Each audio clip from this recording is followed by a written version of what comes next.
We're back with another video. And today we're gonna be making the Filet-O-Fish sandwich. The best-selling fish sandwich in America. But we're gonna make it at home way better. So good that you'll never have to buy it again. So let's get into it. People gonna get for you.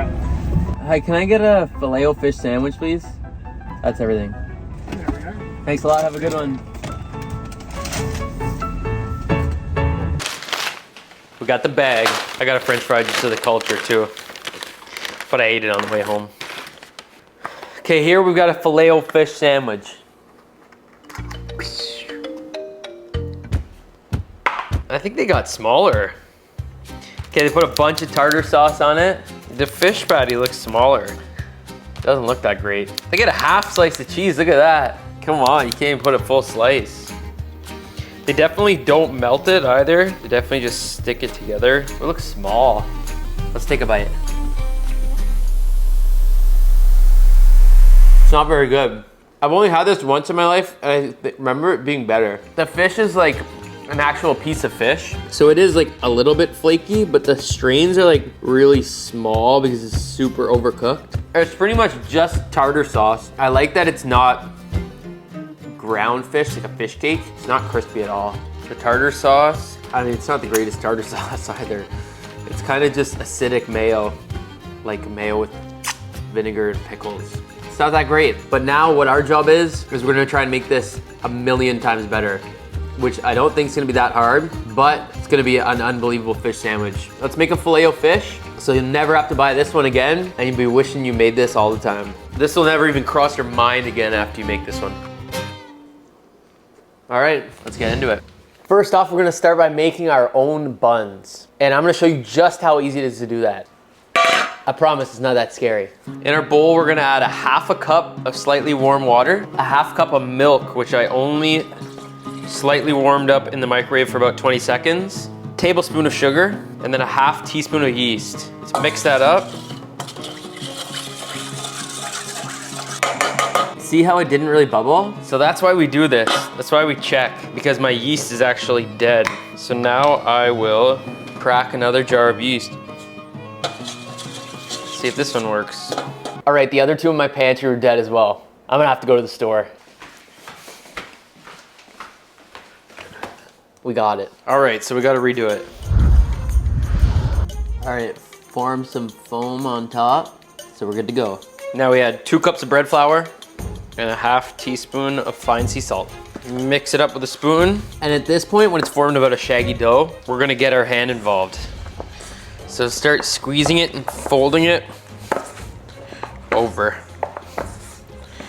And when the dough comes together, we're just gonna dump it onto our work surface. It's easier to do this on a countertop and not wood, because wood's porous. It's not that wet of a dough, so we should be fine here. And I'm just gonna knead for about 5 minutes, stretching the dough and then folding it back over itself. Stretching it and folding it back over. Only 5 minutes to get a little bit of an arm workout.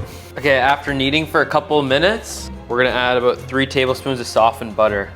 So just fold that in and then knead it just the same. Get that in there. This is where it might get a little annoying to handle, a little slippery, but it'll all come together. If you have a KitchenAid and a stand mixer, it's a lot easier to do this, but I'm just showing you guys this in case you don't have a stand mixer. Add a touch more flour if needed, and a bench scraper comes in handy as well. See, everything will start to mix in, everything will come off the cutting board. I've never done Pilates, but I feel like this is what it's like.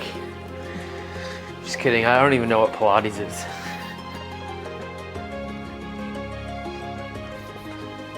All right, kneaded the dough for 5 to 10 minutes. Back in the bowl, little drizzle of olive oil. Then use the dough ball to move it around. Grease the sides of the bowl so it doesn't stick. Now cover with plastic wrap, and we're gonna let it rise to about doubled in size or just under that.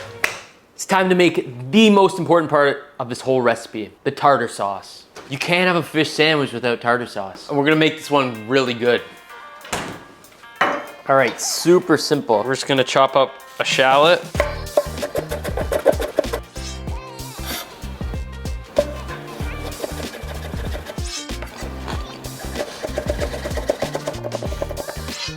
All right, to make the tartar sauce, we need 3 tablespoons of mayo, half a pickle diced, about 1/4 of a lemon zest, then 1/4 juice of a lemon, half a diced shallot, or about 1 to 2 teaspoons of diced shallot, then about a tablespoon of chopped dill, a nice pinch of kosher salt, and some fresh cracked pepper. Don't skip on the pepper. And mix.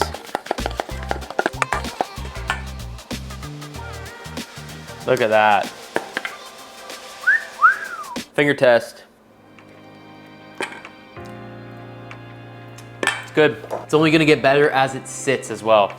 Our bread is nearly doubled in size. We're gonna take it out and we're gonna split it into 6 to 8 pieces, depending on what size you want your buns to be. Obviously 6 will be bigger and 8 will be smaller. I want a good sized bun, so I'm gonna go into 6. Okay, so grab each side and fold it in. Once you got a little ball like this with the corners folded in, place it on your board and then start rolling. When you roll in a circle, you'll close up that bottom seam. Pinch it a little bit. And then you get this taut little ball.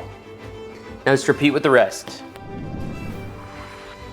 Baking tray, parchment paper, place on our dough balls. Then push down just to flatten them a little bit so they become a little bit wider. You don't want too tall of a bun, but you also don't want too wide of a bun. So squish down a little bit and then gently cover with plastic wrap. It doesn't have to be completely snug. You can use a damp towel if you want. Sometimes I find that sticks to the buns, but if you just loosely cover it and put it to the side for about 45 minutes to an hour to second rise. All right, it's been 45 minutes. Take off the plastic, crack 1 egg, mix it all up, and then just brush them all lightly.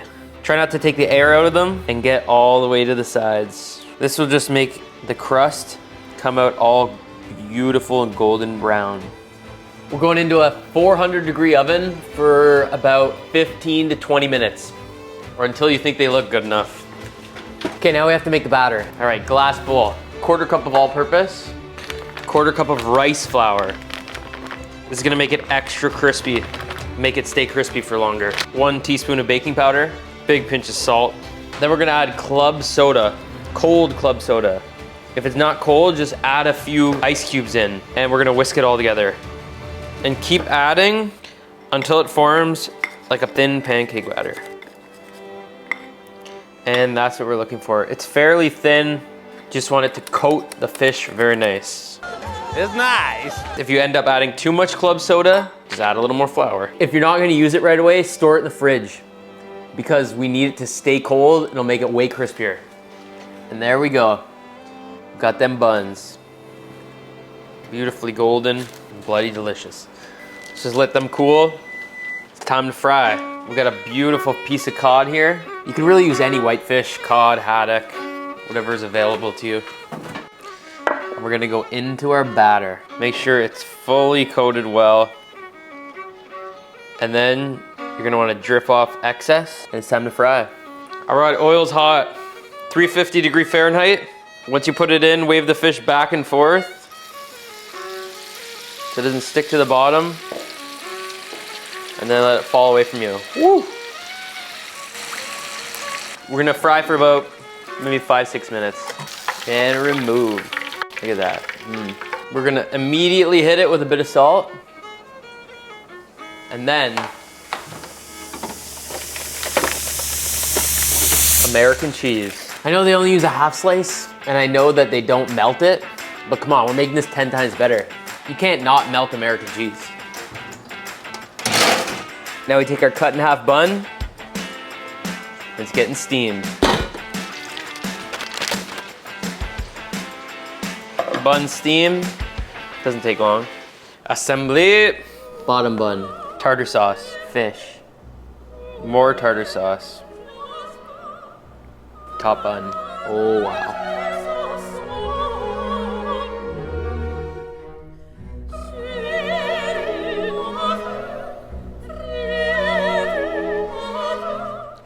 All right, it's taste test time. See how much better this is. Didn't have much competition. I think McDonald's has been slacking on the fish fillets. Man, that looks good. This corner's definitely gotta be the bite. Ooh.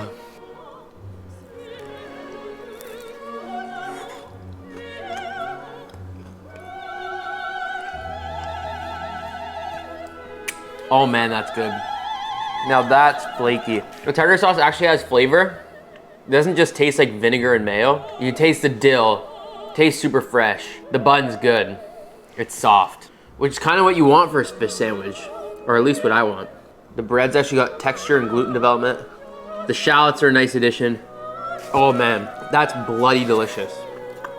Man, that's a billion times better. All right guys, we made this fish fillet sandwich, so you'll never have to order it again. This is a great fish sandwich. You should really do this recipe. Try it out. Thank you guys so much for watching, and I'll see you next week. Woo.